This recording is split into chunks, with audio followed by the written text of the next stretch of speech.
Hello everyone. आज हम class 8 का चैप्टर 11 जो कि साइंस का होगा आपके, वो हम आज पढ़ेंगे। इस चैप्टर का नाम है फोर्स एंड प्रेशर। तो सबसे पहले तो हम ये जान लें कि क्लास 8 तक साइंस में हमारे 3 सब्जेक्ट्स इंक्लूड रहते हैं, जिनमें हमारा फिजिक्स, केमिस्ट्री एंड बायो बराबर हिस्से से बटा होता है। तो ये जो चैप्टर 11 है आपका फोर्स एंड प्रेशर, ये फिजिक्स का एक पार्ट है। तो आज हम इसी के बारे में अच्छी अच्छी चीज़ें सीखेंगे। तो चैप्टर शुरू करने के पहले, डीपली इसके अंदर जाने से पहले, हम पहले फोर्स के बारे में जानने की कोशिश करते हैं। अगर आप डेली लाइफ में नॉर्मली कुछ भी देखें तो आप फोर्स को ईजिली समझ सकते हैं। किसी भी चीज़ को आप प्रेस कर रहे हैं, पुल कर रहे हैं या पुश कर रहे हैं, तो उसमें एक फोर्स इन्वॉल्व है। मान लीजिए आप किसी चेयर पे बैठ रहे हैं, तो उस चेयर पे भी आप एक फोर्स एक्सर्ट कर रहे हैं। और अगर फोर्स के बारे में जानना चाहें तो हम क्या कह सकते हैं। मान लीजिए आप फुटबॉल खेल रहे हैं या क्रिकेट खेल रहे हैं, कुछ भी कोई भी गेम खेल रहे हैं। फुटबॉल का एग्जांपल लें अगर, तो अगर आप बॉल को किक कर रहे हैं तो उसमें भी आप बॉल के ऊपर एक फोर्स अप्लाई कर रहे हैं। इसी तरह अगर आप क्रिकेट खेल रहे हैं तो आप बॉल के ऊपर एक फोर्स अप्लाई कर रहे हैं अगर आप एज ए बॉलर वर्क कर रहे हैं। अगर आप एज ए बैट्समैन क्रिकेट खेल रहे हैं तो आप बैट के हेल्प से उसी बॉल के ऊपर एक फोर्स लगाने की कोशिश करते हैं। अगर आप बास्केटबॉल खेल रहे हैं तो आप जब भी बॉल को बास्केट करने की कोशिश करते हैं तो आप अपने हाथों से बॉल के ऊपर एक फोर्स अप्लाई करते हैं, जिससे वो कुछ डिस्टेंस कवर करती है और बास्केट तक पहुंच जाती है। तो ये सारे एग्जाम्पल्स हैं जो आप इजीली रिलेट कर सकते हैं जब भी बात आती है फोर्स की। ये तो है चैप्टर के ओवरव्यू की बात। अगर हम चैप्टर के अंदर जाएं और फिर जानने की कोशिश करें कि फोर्स क्या है, तो आपको कुछ ऐसा जानने को मिलेगा कि फोर्स ऐसा कोई चीज़ है जिसके अप्लाई करने से किसी भी बॉडी पे मूवमेंट आ जाता है। मूवमेंट आ जाता है या मोशन आ जाता है, या ऐसा कहें कि वो बॉडी मूव करने लगती है। और अगर मूव ना भी करे तब भी एक केस होता है कि जब उस पर फोर्स लग रहा है। हम मान लेते हैं इस मार्कर का वेट 100 ग्राम है, तो हमने इस पर एक फोर्स लगाया तो ये मूव करने लगी। अब हम मान लेते हैं इस मार्कर का वेट 1000 kg है और हमारी पावर उतनी ही है जितनी पहले थी, और उस केस में अगर हम इसे पुश करते हैं तो हम इसे पुश नहीं कर पाएंगे। क्या इसका मतलब हमने इस पर फोर्स नहीं लगाया? नहीं, फोर्स तो हमने लगाया, लेकिन हमें उसका कुछ रिजल्ट नहीं मिला। तो ज़रूरी नहीं है कि जितने बार आप फोर्स अप्लाई होता देखें उतनी बार आपको बॉडी में मूवमेंट दिखे। तो इतनी जो जानकारी हमने ली फोर्स के बारे में, इनके बेसिस पे हम फोर्स को डिफाइन करने की कोशिश करते हैं। ठीक है, आगे देखते हैं कि फोर्स को हम कैसे डिफाइन करने वाले हैं। हम क्या लिख सकते हैं फोर्स की डेफिनेशन के लिए।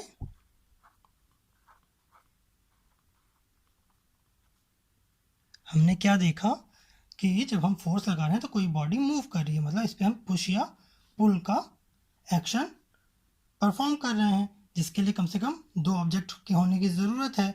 यहाँ पे 2 ऑब्जेक्ट्स क्या क्या हैं, एक हमारा ये मार्कर है, दूसरा हमारा ये हैंड है, जिसके थ्रू हम इस पर फोर्स लगा रहे हैं।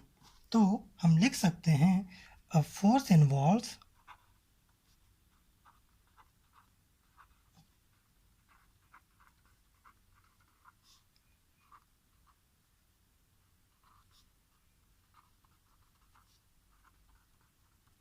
interaction between two or more objects and it cause a push or pull on an object. यही चीज़ हमने अभी देखी थी कि किसी 2 बॉडी के बीच इंटरेक्शन होने पे जो फोर्स है वो उस पर पुश या पुल का एक्शन परफॉर्म करता है। ठीक, और आगे देखते हैं। आपने अभी देखा कि जब हम इस पर कोई फोर्स लगा रहे हैं, मान लीजिए फर्स्ट केस लेते हैं, जब हम इस पर पुश फोर्स लगा रहे हैं, पुश कर रहे हैं, तो ये जो बॉडी मूव हो रही है, ये जो मार्कर मूव हो रहा है किसी पर्टिकुलर डायरेक्शन में मूव हो रहा है। अगर हम इस डायरेक्शन में फोर्स लगा रहे हैं तो इसी डायरेक्शन में मूव हो रहा है, इस डायरेक्शन में फोर्स लगा रहे हैं तो ये इस डायरेक्शन में मूव हो रहा है, इधर फोर्स लगा रहे हैं तो इधर मूव हो रहा, इधर फोर्स लगा रहे हैं तो इधर मूव हो रहा। तो हम देख पा रहे हैं कि जब भी हम फोर्स अप्लाई कर रहे हैं तो उसके साथ एक डायरेक्शन है जो हमेशा साथ में काम कर रहा है। तो हम इसके आगे और लिख सकते हैं फोर्स की डेफिनेशन में कि there is always a direction associated with the force. ये हमारी कंप्लीट डेफिनेशन हो गई। अब जब भी हमें फोर्स को रिप्रेजेंट करना होगा अपने नोट्स में, तो हम इतना सारा ना लिख के इसको जस्ट एफ से डिनोट करते हैं। एफ रिप्रेजेंट करेगा हमारे फोर्स को, और इसकी यूनिट होती है न्यूटन।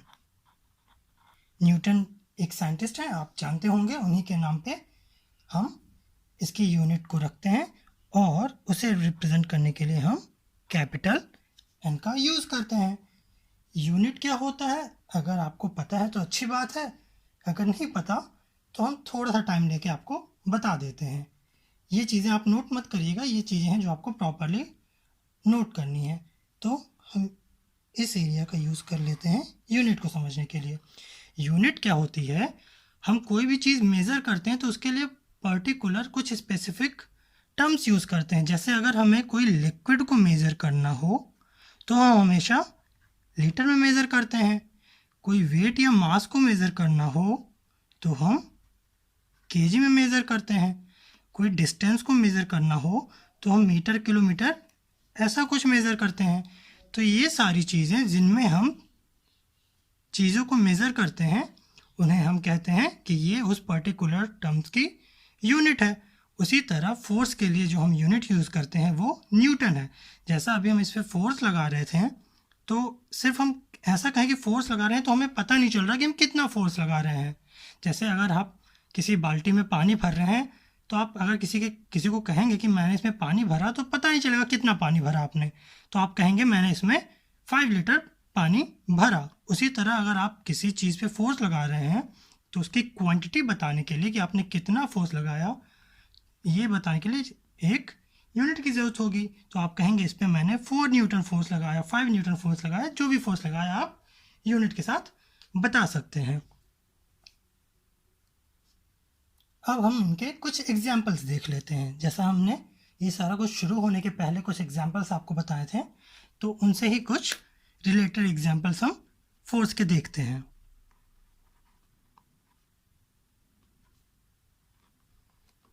अभी तक आपको ये पता चल गया कि फोर्स क्या है। अब एग्जाम्पल की ओर हम बढ़ रहे हैं। आपने देखा होगा कि अब जब भी आप साइकिल राइड करते हैं तो उसमें एक पैडल होता है जिसे आप पैर से पुश करते हैं। वो पैडल अगर हम देखना चाहें कि कैसा कुछ दिखता है तो एक ऊपरी तौर से हम कोशिश करते हैं बनाने की। मान लीजिए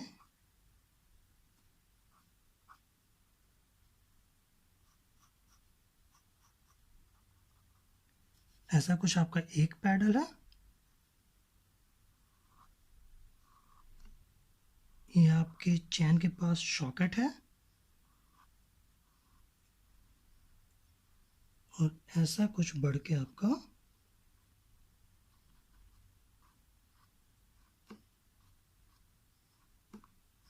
दूसरा पैडल है।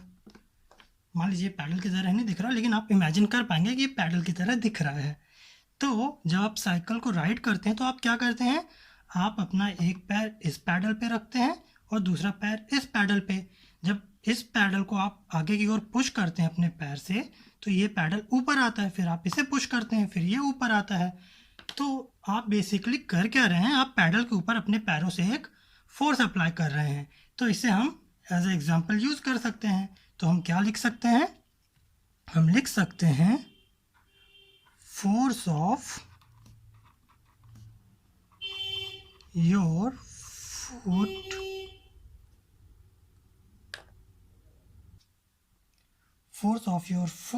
pushing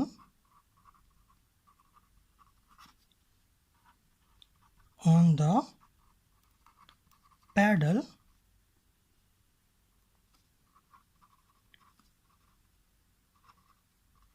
when riding the bike। ठीक, एक एग्जाम्पल हमने ये देखा और आगे हम समझने की कोशिश करते हैं। एक और एग्जाम्पल देखते हैं। आप अगले 10-15 मिनट बस वीडियो आप आराम से देखिए, आपका ये फोर्स का पूरा कॉन्सेप्ट क्लियर हो जाएगा। कोई ज़्यादा टफ नहीं है, बस ज़रूरत है आपको बस फोकस डाल के चीज़ों को देखने की। ठीक, हमने एक एग्जाम्पल देखा जिसमें हमने देखा कि अगर हम पैडल को पुश करते हैं तो उसमें कैसे फोर्स अप्लाई होता है। एक और बहुत ईजी सा एग्जाम्पल देखते हैं। आपने देखा होगा, कई बार आपने किया भी होगा, बहुत ही बेसिक सा एग्जाम्पल है। मान लीजिए ये कोई वॉल है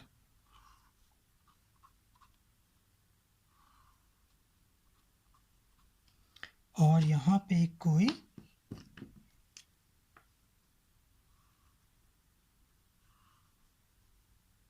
डोर है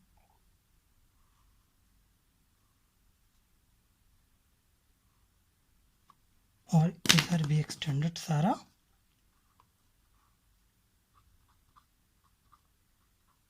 वॉल है। ठीक, अब अगर आपको अब इस वॉल के उस पार जाना है या रूम में एंटर करना है तो आप क्या करोगे? इस डोर को या तो पुश करोगे अंदर की ओर ओपन करने के लिए या पुल करोगे बाहर की ओर ओपन करने के लिए। तो इस केस में भी आप क्या कर रहे होगे? आप इस डोर पे एक फोर्स अप्लाई कर रहे होगे। तो ये भी हमारा एक छोटा सा एग्जांपल हो सकता है फोर्स का। तो हम इसे भी क्या लिख सकते हैं? अ पर्सन पुलिंग और पुशिंग, दोनों तरीके से दरवाजे खोल सकते हैं। Pushing the door of the room. ये हमने 2 एग्जाम्पल देख लिए। एक और एग्जाम्पल देखते हैं जिससे ये एक आराम से 4 मार्क का क्वेश्चन अगर आए तो हम कवर कर सकें।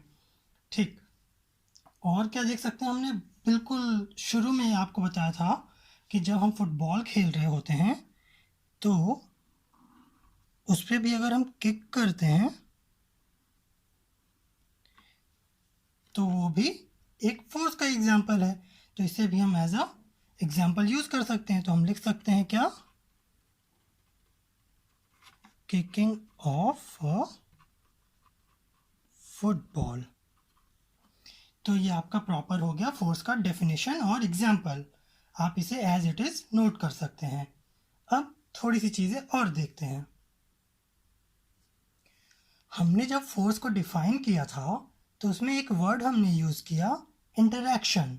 सारी चीजें तो हमें उस डेफिनेशन में समझ में आ गई, लेकिन एक इंटरैक्शन ऐसा वर्ड है जो प्रॉपरली हमारा ब्रेन फीड नहीं कर पाया।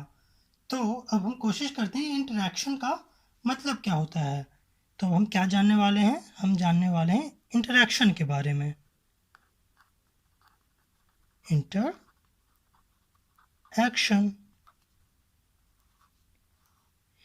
ठीक है, अभी तक आप जहाँ भी फोर्स लगा रहे थे तो कम फोर्स में ही हमारा एग्जाम्पल हमें दिखने लगा था। जैसे हमने मार्कर का केस लिया तो हमने इस पर थोड़ा सा फोर्स लगाया और ये मूव हो गई।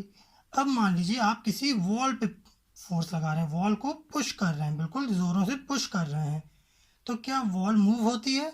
नहीं, वॉल तो मूव नहीं होती।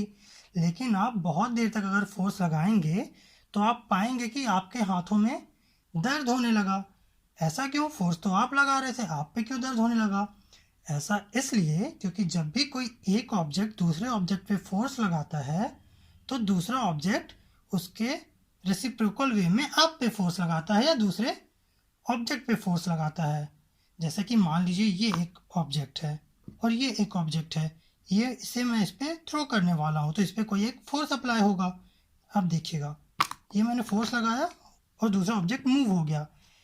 इस ऑब्जेक्ट पे जब मैंने फोर्स लगाया था तो ये तो इधर मूव कर रहा था। अगर इस पे वापस से कोई फोर्स नहीं लगा तो ये रुक क्यों गया? आपने देखा जब मैंने इसे फोर्स लगाया तो इसने मार्कर को पुश किया और ये यहाँ पे रुक गया था। इसका मतलब कि मार्कर ने वापस इस कैप पे भी एक फोर्स लगाया अपोजिट डायरेक्शन में। जब हमने इसे फेंका तो हमने इस डायरेक्शन में फोर्स लगाया, लेकिन ये मार्कर रुक गया। इसका मतलब इस डायरेक्शन से भी इस पर कोई एक फोर्स लगा होगा जिसकी वजह से ये रुक गया। तो इंटरैक्शन का मतलब यही होता है कि दो ऑब्जेक्ट आपस में रेसिप्रोकल वे में कैसे एक दूसरे पे फोर्स लगा रहे हैं। तो इन सारी जानकारी से हम इंटरैक्शन को डिफाइन करने की कोशिश करते हैं कि हम लिख सकते हैं इंटरैक्शन क्या है। ये एक रेसिप्रोकल एक्शन है, उल्टा एक्शन है। इधर इसने एक्शन किया, इसको इधर से रिएक्शन मिला, तो ये एक रेसिप्रोकल एक्शन हो गया। क्या लिख सकते हैं हम और इसमें? इन केस ऑफ इंटरैक्शन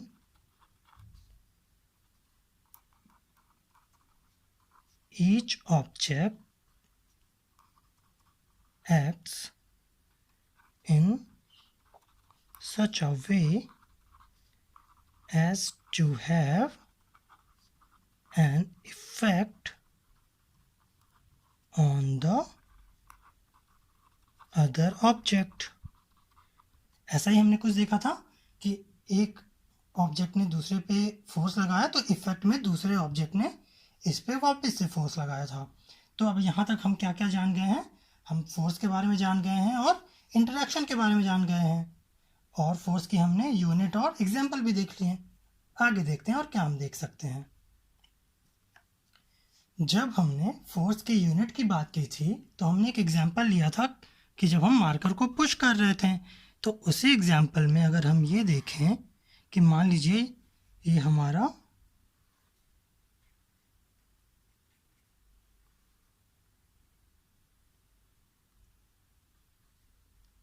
वही मार्कर है, इस पे हमने इस डायरेक्शन में ऐसे फोर्स लगाया था।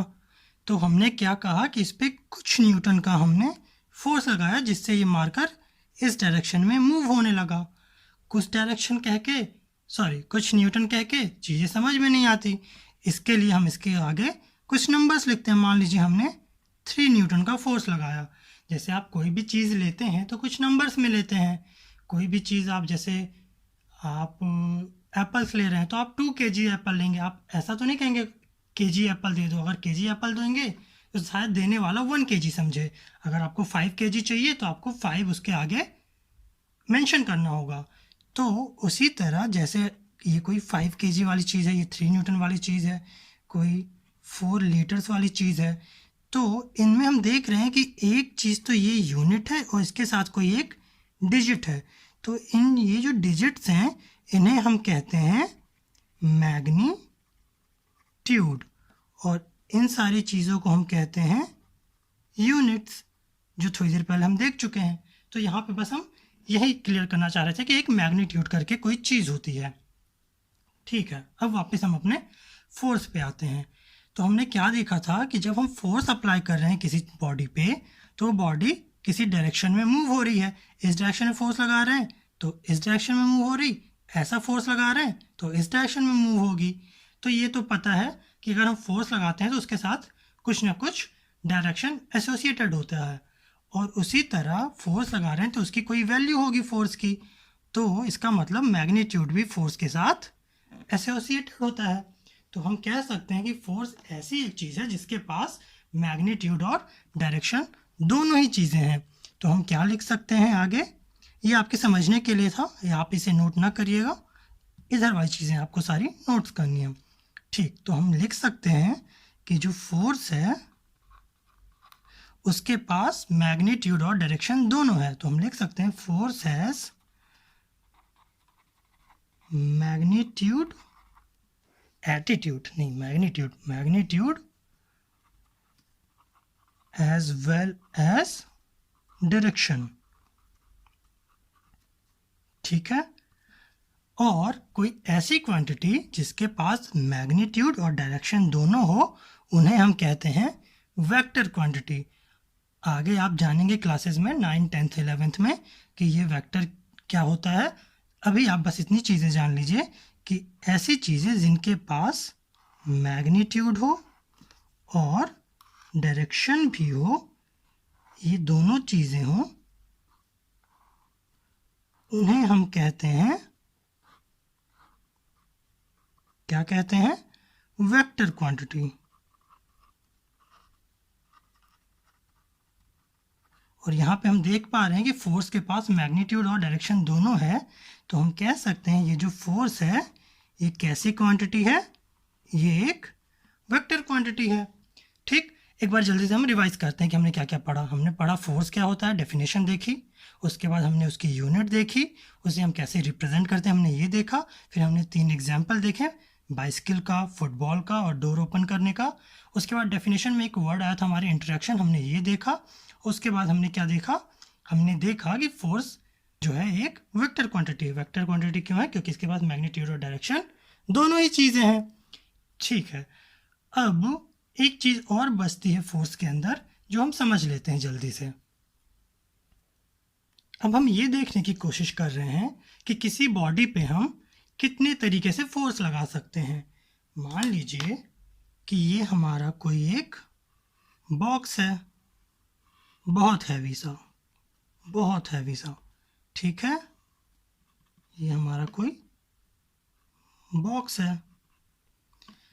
अब इस पे हम कितने तरीके से फोर्स लगा सकते हैं? मान लीजिए आपने इधर से फोर्स लगाया और आपके फ्रेंड ने इधर से फोर्स लगाया।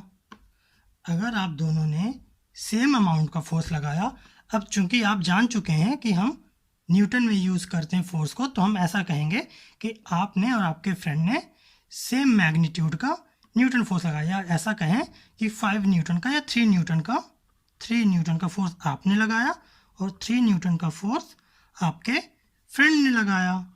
ठीक है, तो क्या ये बॉडी मूव होगी? आप समझ चुके होंगे ये बॉडी मूव नहीं होगी, क्योंकि जितना फोर्स आप लगा रहे हैं उतना ही आपके फ्रेंड लगा रहे हैं। मान लीजिए ये कैप है इस बॉक्स की जगह, ये आप हैं, ये आपके फ्रेंड है। जितना फोर्स मैंने इधर से लगाया उतना मैंने इधर से लगाया, बिल्कुल ज़ोर से। देखिए आप, ये क्रश होने लगा लेकिन मूव नहीं हो रहा, तो ये बॉडी मूव नहीं कर रही है। तो एक तो तरीका ये हुआ। अब मान लीजिए सेम बॉक्स है,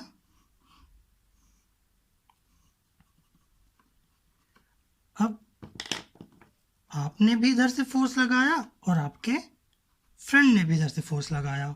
मान लीजिए 3 न्यूटन ये, 3 न्यूटन ये, तो दोनों एक ही डायरेक्शन में लगा रहे हैं। मान लीजिए ये कैप पहले नहीं मूव हो रही थी, मैंने इधर से 3 न्यूटन का फोर्स लगाया, बिल्कुल नहीं मूव हो रही। लेकिन जैसे मेरा एक फ्रेंड आया और हम दोनों ने मिल के 3 न्यूटन का फोर्स लगाया, बॉडी मूव होने लगी। इसका मतलब मैंने जितना फोर्स लगाया और मेरे फ्रेंड ने जितना फोर्स लगाया, दोनों ऐड हो गए। दोनों ऐड हो गए तो वैल्यू बढ़ गई और बॉडी मूव करने लगी। तो हम कह सकते हैं कि एक तरीका तो ये हो गया। अब मान लीजिए यही सेम बॉक्स है, यही सेम बॉक्स है जो कि बहुत हैवी है। अब हमने एक क्या देखा? हमने देखा दोनों अलग डायरेक्शन से फोर्स लगाए थे, फिर दोनों एक डायरेक्शन से फोर्स लगा रहे थे। इसमें हमने देखा कि दोनों अलग डायरेक्शन से इसे प्रेस करने की कोशिश कर रहे थे।